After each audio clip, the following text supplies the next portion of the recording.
I trained for 11 weeks for my first half marathon. I had to support myself the whole way. And when I crossed the finish line, I stood there processing that I actually made it.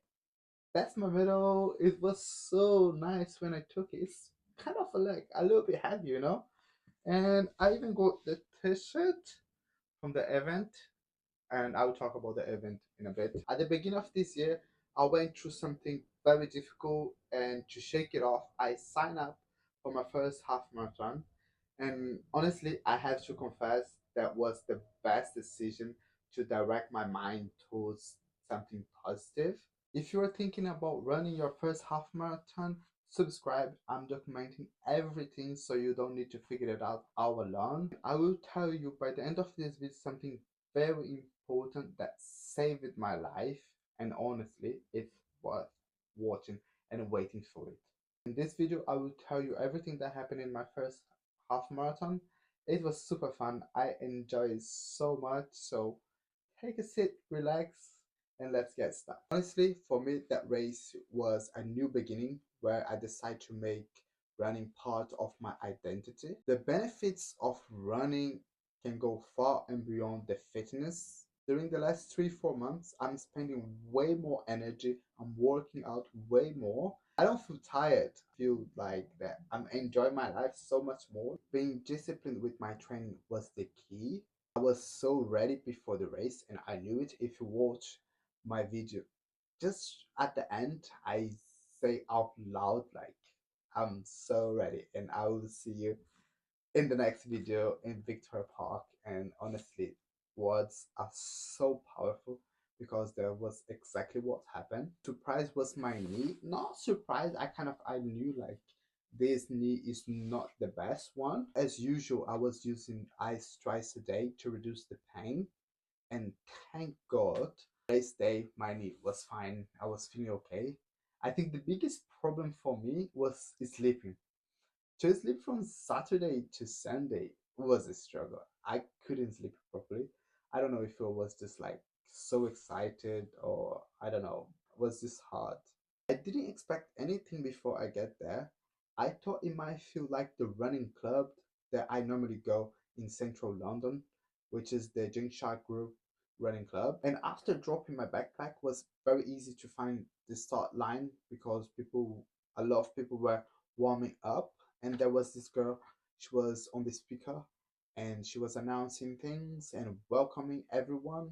She gave like a very good vibe for the event. By the time we started running, it was a bit hard to set my pace because the people around me, they were running in a very slow pace. That's something that I would definitely be more careful next time, because I paid at least 1 minute and 30 for my final time just because I started in the wrong place. And that literally pissed me off so much, because if you see my splits, my first kilometer was 6 minutes and 42. That's boring slow, super slow. And then after I could like make my way, and then I was able to set my pace at 5 minutes per kilometer, and I was so well controlled. It was so beautiful when I finished on the Strava and I was looking at my splits. From the kilometer 16, that's where I was feeling like, wow, am I really going to finish this race? It was so hard.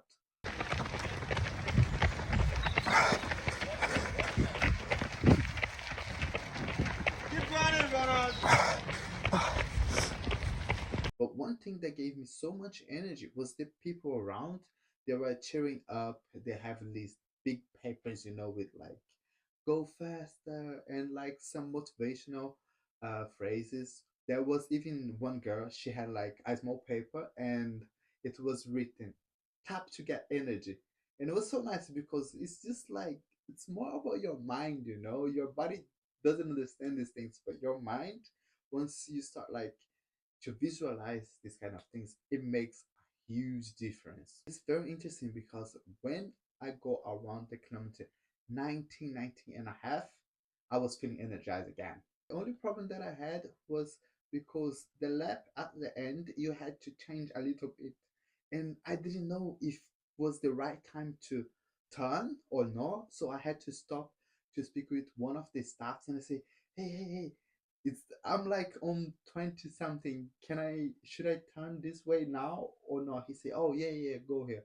But he was thinking, and that took like at least like I don't know, maybe 10 more seconds for my final time. I can't complain. My first half marathon in 1 hour and 48 minutes. It was beautiful. I would definitely drop my time for 1 hour and 30 minutes. And finally, when I crossed the finish line, after like a couple of minutes, I was just like standing over there, and thinking, like, what am I capable of, from that point. Thank you. Well done to all of you guys. Well done, Charlotte. I see that running and having this commitment is definitely affecting my life, like in general. That's why at the beginning of this video, I say that I will make running part of my identity because it's honestly helping so much. And the reason that I started running like properly and have a goal to run the half marathon was because I was going through a real bad time, and especially during the winter, because the winter in the UK, it doesn't help at all. So I made the right decision, and now I just need to carry on for the rest of this year. I say at the beginning of this video that I would tell you something that saved my life and will definitely save yours as well if you try to run a half marathon, if you really push yourself. The Monday after the half marathon, my legs were completely broken. I couldn't walk properly. It was so hard to go down the stairs. I had to go to school, but I was so lucky that Monday was bank holiday and I didn't even know when I was signing up for this half marathon. But thank God I had the day off. And after my next half marathon, I will definitely book the Monday off to do the same. And I'll make sure that I will already have food, I will have everything ready for the next day. My case was only for Monday. By Tuesday, I was fine. I went back to work as usual. And by Thursday, I was back on the road running 10K. So make sure after the half marathon, take the day off. If it's even if it's a 10K or 5K, if it's a race day that you're gonna give your best, make sure you have a day off.